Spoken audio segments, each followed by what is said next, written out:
Hi guys, this is Preeti and you're watching my solution. In this video, I'll be teaching you about the HMP shunt or exose monophosphate pathway or pentose phosphate pathway or direct oxidation pathway of the glucose. The definition of this HMP pathway will be alternation oxidation of the glucose. One of the oxidation of the glucose is a glycolysis.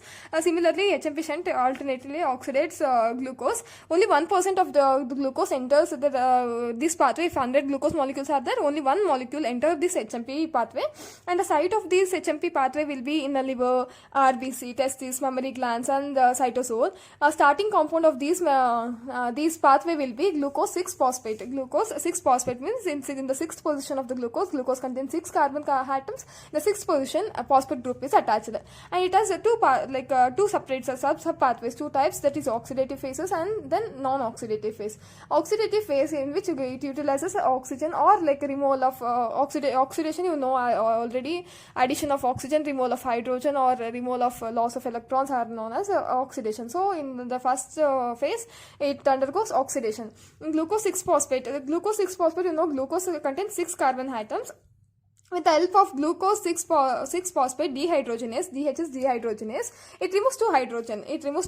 So NADP becomes NADP DPH plus H plus. So it has removed 2 hydrogen atoms. Now it has become 6-phosphogluconate. 6-phosphogluconate also gluconate is there now, so it also contains 6 carbon atoms. 6 carbon atoms again it undergoes oxidation by 6-phosphogluconate dehydrogenase. DH is a dehydrogenase. Again it removes the 2 hydrogen. Dehydrogenase, D means removal of hydrogen, so dehydrogenase. NADP becomes NADPH plus H plus ion.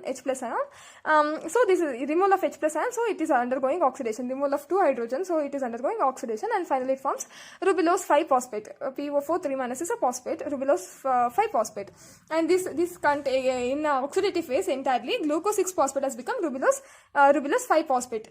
Rubulose means it has only 5 carbon atoms. You may think where the other carbon went, and it has been removed as carbon dioxide. So rubulose 5-phosphate has 5 carbon atoms. From starting glucose 6-phosphate, which has 6 carbon atoms, it has become 5 carbon atom containing rubulose 5-phosphate.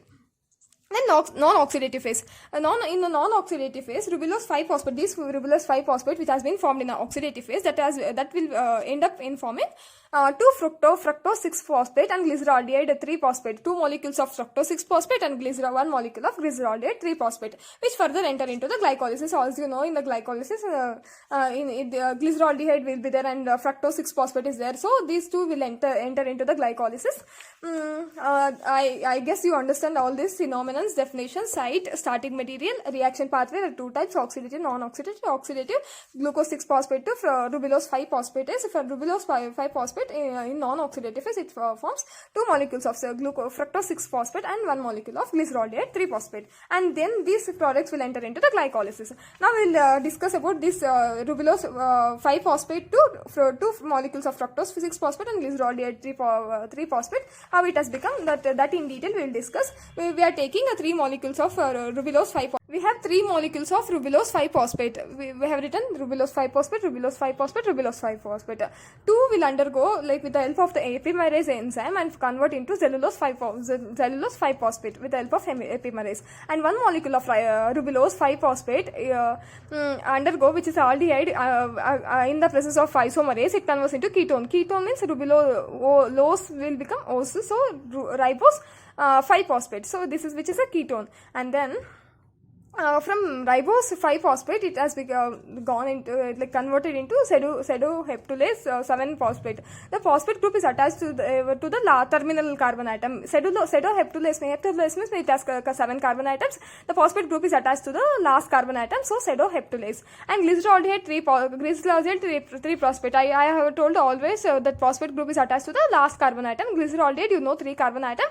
So the phosphate group is attached to the third position, and again again with the help of trans hydrolyze, glycerolate 3-phosphate is converted into fructose 6-phosphate, and soda heptulose is converted into erythrose 4-phosphate. Erythrose means 4 carbon atom, so in the terminal position it is a fructose means 6 carbon containing molecule.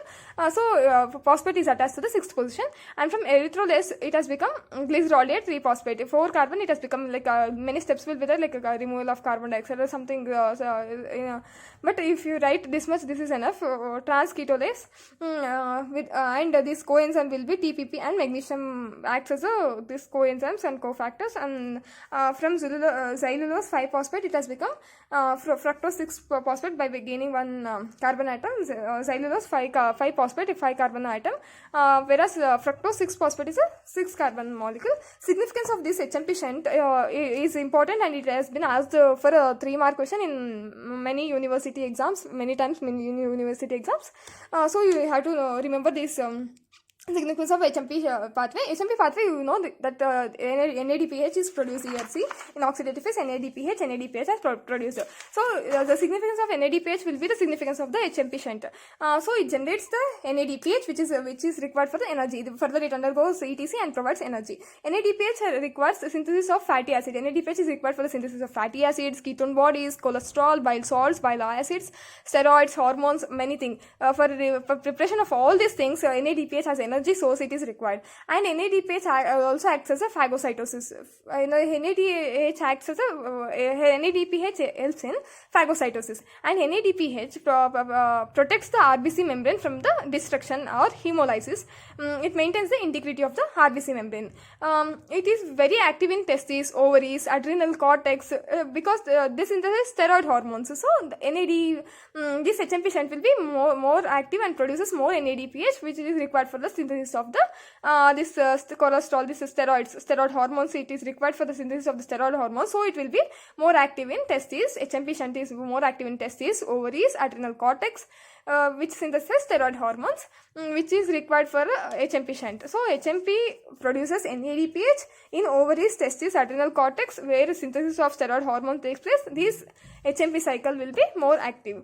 If you think that these videos are really helpful for you, please like, share, subscribe to my channel.